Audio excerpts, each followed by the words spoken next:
대한민국 공공의료를 선도해야 될 국립중앙의료원에서 대리수술 의혹이 불거진 것은 정말 충격적인 일이 아닐 수 없습니다. 사실관계를 차치하고라도 이런 무리를 일으킨 것에 대해서 그 원장으로서 국민들께 사과하실 의향 없으십니까? 네. 대리 수술을 비롯해서 이 자리에서 사과 말씀을 드릴 수 있게 말씀해 주셔서 대단히 감사합니다. 사실 이런 불미스러운 사건들이 이어서 발생한 것, 이 모두가 대단히 송구스럽게 생각하고요.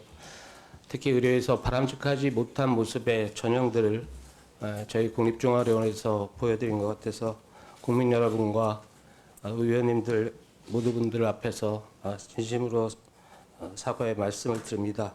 네. 그 감사 보고서를 이제 늦게 제출해서 저도 어제 밤에 늦게나 봤었는데요.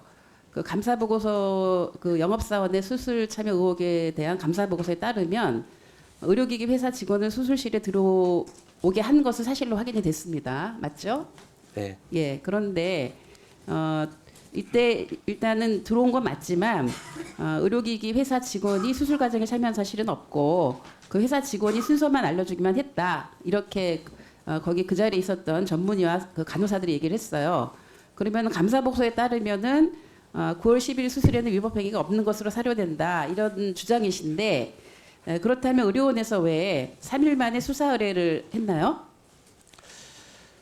그 사실을 제가 인지하고 사실 감사팀이 저희가 2명밖에 돼 있지 않고 감사 능력이 조금은 문제가 있다 생각해서 특별 감사를 해서 사실은 이제 나타나 있지는 않은데 3명을 충원을 해서 특별 감사를 했고요. 그 과정에서 보고된 중간 보고상 제 판단에는 그 감사에 한계가 있다고 느껴져서 네, 바로 감사에 한계가 있어서 아마 네, 수사를 하신 네, 것 같은데 네. 10월 8일 날 서울 중부경찰서에 그 신경외과 전문의 수술에서 위법 행위가 있었는지 여부를 확인하기 위해서 수사 의뢰를 했죠. 네. 수사를 했는데 지금 수사 진행 과정에서 위법 사실이 아직 파악된 상황은 있나요? 그러니까 저희들이 추정은 분명히 되지만 이제 진술이나 기타 이런 것들 아까 우리 위원님께서도 저희들이 이제 받은 진술 내용들 이런 것들이 보건소하고 경찰하고 두 군데서 지금 그 조사를 진행하고 있습니다. 그래서 지금 사실 위법 사실로 위법 우리 사실- 원에서는 저기 하지만 어쨌든 네. 밝혀지지 않을까 이렇게 생각합니다. 수사 과정을 통해서 밝혀질 네. 것이다 이렇게 보고 계신 건데 네. 일단 지금 가장 큰 의혹은 수술실에 의료기기 회사 직원이 자유롭게 출입을 하고 있다는 그런 사실입니다. 그동안 이제 국립중앙의료원에서는 의료기기 회사 직원의 수술실 입실 시 외부인 출입 절차에 따라서 입퇴실 장부를 작성하며 출입을 허용하고 있었나요? 이제 출입 대장에 이제 인적 사항하고 방문 목적을 간단하게 기록하고 출입을 허용한 것으로. 거기에 사실 되어 저는 있습니다. 문제가 있다고 생각하는데요. 의료기기 납품이나 시연, 고장 시의 수리가 아닌 수술을 할 때에도 수술실에 의료기기 회사 직원이 참여하도록 하는 거 이거 문제 아닌가요? 네.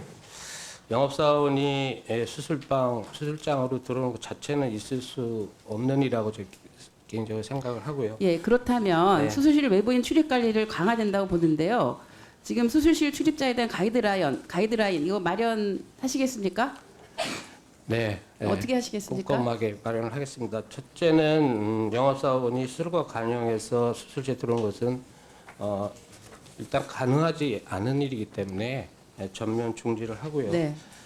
저희들이 이제 사실 그동안 많이 논란이 되는 CCTV 문제도 검토를 하고 네, 있습니다. CCTV 설치도 검토를 해야 된다고 보는데요. 지금 이제 수술실 입구에는 CCTV가 설치돼 있습니다. 네. 근데 수술실 안에 수술방에는 CCTV가 없죠. 네.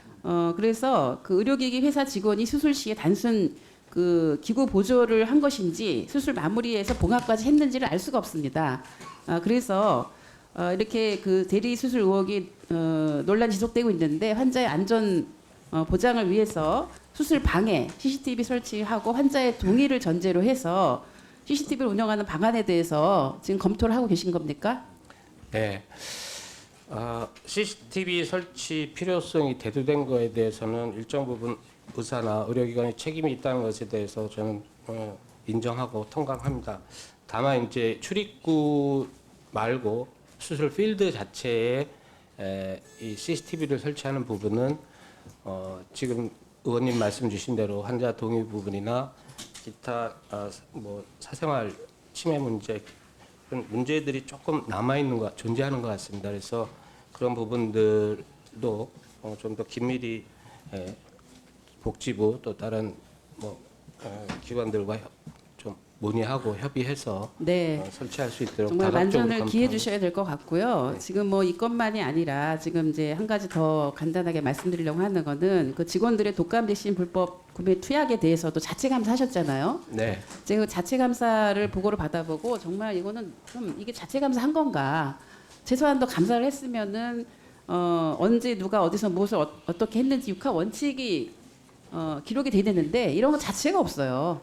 자체가 없고 그 징계도 지금 보면은 진행이 한 사람만 지금 진행이 되고 있고 이건 너무 사실은 부실합니다. 그래서 이 감사 굉장히 위중한 상황이거든요. 예.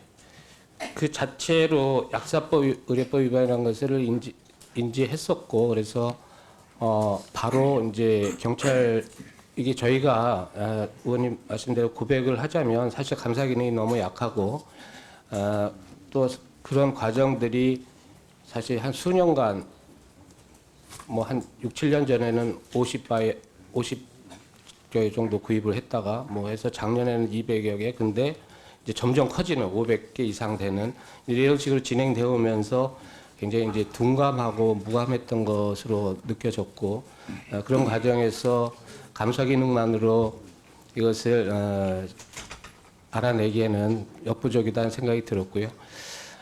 다만 이제 그 저희들이 징계 여부와 관련돼서는 분명히 징계 사유는 되나 절차가 또 있다라고 생각을 했습니다. 그래서 수사 의뢰와 함께 결과를 받으면서 전원 이제 보직 관련된 사람 보직 해임했고 승진 인사에서 다 배제는 시켰습니다. 그래서 그 다음에 이제 인사위원회를 열어서 그렇게 할 차례 있습니다. 좀 더디고 한 부분에 대해서는 죄송스럽게 생각합니다.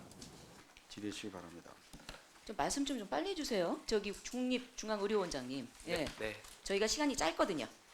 자, 원장님 부임 이후에 올해 유난히도 사건 사고가 많아요. 네. 그렇죠? 네. 책임 있으십니다. 이는 자질과 능력 자체가 없는 코드 인사 낙하산 기관장의 무능에 대해서 국민의 한 사람으로서 안타까움과 분노를 느끼지 않을 수 없습니다. 소박한 동네 병원장이셨어요. 이런 분이 현 정권의 최측근 대통령과 친하다 라면서 기관장이 되면서 아래와 같은 충격적인 사건이 연이어서 벌어지고 있습니다. 몇 가지 열거해드리겠습니다. 지난 2월 간호사가 마약류 의약품 차량에 보관한 사건이 터지고 이어서 4월 달에 남자 간호사가 중앙의료원 화장실에서 마약으로 사망한 사건이 벌어집니다. 10월 1일 중앙의료기기 영업사원이 수술실에서 대리수술한 사건이 나옵니다. 그리고 7일에 독감 백신 불법 구매, 불법 투약까지 이르는 이런 부도덕한 일이 일어납니다. 알고 계시죠? 네. 자, 이 자리에서 국민께 아까 사과하셨는데요. 이 사과 정도는 안 됩니다. 사퇴하십시오. 능력 없는 분이 왜 거기 앉아 있어요? 국민의 복록을 먹으면서. 하시겠어요? 아유, 답변이 안 나와. 사퇴를 책임지는 모습이 안 보이고요. 그래서 제가 온 국민께 국정감사를 통해서 이 부도덕한 원장의 모습을 하나하나 밝혀드리도록 하겠습니다. 남자 간호사가 의료원 화장실에서 사망사고가 언제 보고받으셨습니까? 4월 7일, 16일 날 4월 16일 새벽에 받았습니다. 사망 이후 5월 3일 예? 네, 2시쯤 받은 예, 거예요. 새벽 2시에 받았어요. 사망 이후 5월 3일 중부경찰서에서는 마약이 아닌 의약품 골격근 이완제인 베큐로눔에 의한 중독 사인이다 라고만 발표했습니다. 국감 중 이게 의심스러워서 국감 중에 본 의원이 국가수에게 부검 감정서를 의뢰해서 확인해 봤더니 현장에서 발견된 주사기 2개 중에 근육 이완제와 더불어서 페티딘과 이 마약류인 페티딘이 검출됐습니다. 혈흔이 묻은 마스크와 모발과 혈액에서도 다수의 마약이 검출됐어요. 알고 계시죠? 저희는 그 당시에는 알 수가 없었고요. 저희들이 자, 요구했을 때 자, 네, 원장은 최근에 그 알았습니다. 후에 알았잖아요. 국가수 요번에. 5월달 아니, 이번에 알았다고요? 네네. 왜 이거를 묻지 않았어요? 자, 왜 묻지 않은 이유도 제가 얘기해 드릴게요. 자꾸 언론에 나가니까 불편해. 경찰 수사 넘기고 아무런 입장 표명 없이 수개월간 은폐하려고 했던 것입니다. 당시 중앙의료원은 4월 16일 마약 사건이 2일이 지나서 18일에야 복지부에 보고하셨죠. 이틀 지나서 사망됐다. 참 답변이 늦으시네. 마약 투약으로 인한 사망한 것을 이미 알고 있었고 대응 방안을 찾다가 늦게 보고한 거 아니에요? 의원님, 그건 사실과 조금 맞지 나중에 않습니다. 뒤에 얘기하세요. 네, 말씀이 네, 늦어서 네. 안 되겠어요. 굉장히 원장님께서는 술을 좋아하시나 봐요. 애주가십니까? 저는 술을 못 하고요. 술을 먹어서 안 자리를 되는 지금 좋아하시는구나. 상태에 있습니다. 자, 네. 직원이 죽었어요. 내가 데리고 있는 직원이 죽었어요. 18일에 보건복지국 국장, 과장, 서울대 병원장, 교수들 불러다가 술 파티를 합니다. 삼청동 고깃집에서. 여기 윤태호 국장님 나와 계십니까? 복지부에? 네. 이 자리에 참석하셨습니까? 네, 사망사고 알고 계셨습니까? 그때? 예, 그 당일날 알았고요. 예, 네, 아셨죠? 그 네. 자리에 참석하셨죠? 이미 장례 알아요. 장례를 한 이틀 후에 상태였습니다. 사망, 네. 하잖아요. 알고 계셨죠? 자, 사망자의 나이가 어리다고, 직급이 하급직이라고 이렇게 본인이 데리고 있는 직원이 죽었는데 술 파티하고 있어요? 이게 부도덕하지 않습니까? 그리고 또한 사망과 관련해서 현안 수습으로 뒤로 한 채 전남에 내려가서 6.13 지방선거 지원 술자리 참석합니다. 하셨어요? 안 하셨어요? 참석하셨죠? 그건 술자리는 아니었습니다. 참석하셨어요? 안 하셨어요? 본인 술 못 먹어도 술은 자리 펼쳐졌잖아요. 그리고 이 또한 이 당시에는 셀프 무릎 사과 사건으로 인해서 복지부 과장이 대기 발령을 받는 아주 뒤숭숭한, 몰라요? 고개 갸우뚱하십니까? 아니요. 그 말씀이 아니라요. 무릎 사과하는 부분이 이 뒤숭숭한 사고였습니다. 이런 내용이었습니다. 더불어 포럼 창립 멤버시죠? 더불어 포럼의 창립 멤버시죠? 네. 짧게 하시네. 대통령 최측근으로 더불어 포럼 창립 멤버인 원장이 실세의 권력을 지휘를 이용해서 국가수와 중부 경찰서에 압력을 넣었다는 합리적인 의심이 좀 돌고 있습니다. 게다가 국가수 부검도 법위반이 아닌 촉탁의가 진행을 했고 부검 감정서를 보면 혈액에서 3가지 종류 이상의 마약과 모발에서도 8가지의 마약류가 검출됐다는 보고를 받고 있어요. 이거 철저히 은폐하신 겁니다. 또한 5월 4일 사망 사고와 관련된 기자 간담회를 합니다. 5월 4일입니다. 이종복 부원장께서 조언하셔서 정기현 원장이 이거 언론이 안 좋아요. 낙하산 인사는 부정적 모습이 펼칠 수 있어요. 라고 간언을 해서 불참했다는 내용이 있어요. 바지병 원장이십니까? 참 가관입니다. 강력한 취임 이후에 강력한 마약류 관리를 시행을 했다면 과연 간호직 5급의 나이도 어린 이 청년이 남자 간호사가 화장실에서 마약류 중독으로 인해서 생명을 잃지는 않았을 것입니다. 적시하십시오. 사건 발생 이후 사후 조치를 앞장서기보다는 국민과 언론을 비겁하게 뒤로 숨어버리는 기관장 모습이 참 처참합니다. 사퇴하십시오. 두 번째 질의하겠습니다. 간호사 차량에 불법 보관된 마약류에 대한 2월 7일 내부 감사를 한 바가 있습니다. 마약류 부실 관리로 판정이 났습니다. 마약류 관리 문제가 생겼으면 남자 간호사가 사망 발생한 사고에 이르러서야 5월 3일 중에 중부경찰서에 수사 의뢰를 합니다. 명백한 뒷북 대응입니다. 이종복 진료부원장이란 사람은 5월 4일 기자 간담회에서 간호사 차량에서 불법 보관되었던 마약류 사건에 대해서 정기현 원장은 몰랐다. 또 이렇게 방패를 쳐요. 그리고 전 집행부 때 일이라고 이렇게 매도하고 있습니다. 그러면 전 집행부로부터 이어졌던 마약류 관리가 소홀했던 것은 1월 달에 부임한 원장 뒤에는 그대로 내버려 두는 것이라는 반증이죠. 그때까지 원장이 몰랐다면 부하 직원들이 보고를 안 한 것이고 속인 것이고 아니면 원장의 무능함을 세상에 모두 표출한 결과라고 생각합니다. 상황조차도 판단을 못하고 있는 무능한 원장 사퇴하십시오. 그리고 원장부터 부원장, 기조실장까지 모두 중앙의료원에 일할 자격이 없다라고 이 자리에서 말할 수 있겠습니다. 그뿐만이 아닙니다. 9월 18일 중앙의료원에서 건강센터 직원이 독감 백신 550개를 사입하고 825만 원의 불법 구매, 불법 투약한 사건이 발생해서 온 국민이 아주 충격을 받았습니다. 몇 명의 직원들이 연루됐는지 내부 감사 전에는 백신 구입한 사람이 50명쯤이라고 했는데 내부 감사 끝나고 나더니 이게 103명으로 튀겨요. 의료법과 약사법을 엄연히 위반해 가면서도 독감 백신을 재판매하고 투약한 것까지 실정입니다. 국민에게 알려진 시점에는 이미 126개가 투약이 됐고 23명은 의료기관도 아닌 권해 바깥에서 장소에서 불법 투약을 했습니다. 이는 중앙의료원장의 부도덕함과 이 측근을 팔아먹는 이런 무지의 소치로 인해서 근무기간이 무너지고 도덕적 해이가 난무하는 실정이라는 것을 본의원은 고발하지 않을 수 없습니다. 중앙의료원의 새로운 기관 자체에 말씀하실 거 있으면 얘기해 주세요. 예, 의원님이 이제 전반적으로 국립중앙에서 일어난 사건에서 말씀을 주셨습니다. 그 말씀 자체는 처음부터 저희가 겸허히 받아들인다마는 사실과 다른 것들이 참 많이 있습니다. 물론 사실과 같은 거는 뭐 인정하시겠어요? 사실과 같은 거 인정해 보세요. 뭐 인정하시겠어요? 내가 네 가지 열거했어요. 뭐 인정하시겠어요? 일어난 사건은 맞습니다만은 그 안에 내용이 조금은 다르다 하는 말씀은 이제 뭐 들어주신다면 제가 국정감사를 임함에 있어서는 네네. 내부의 고발과 제보와 금황을 그러니까, 정황을 네. 증거로 해서 가는 거지 상상 속에 나오는 가상의 이야기를 증인에게 드리지 않고 증인은 반드시 선서를 통해서 위증을 하지 않겠다는 네, 절대 위증하지 않습니다. 유념해서 네. 답변하세요. 네네. 하세요. 첫 번째 저희 간략히 해주십시오. 네네. 예.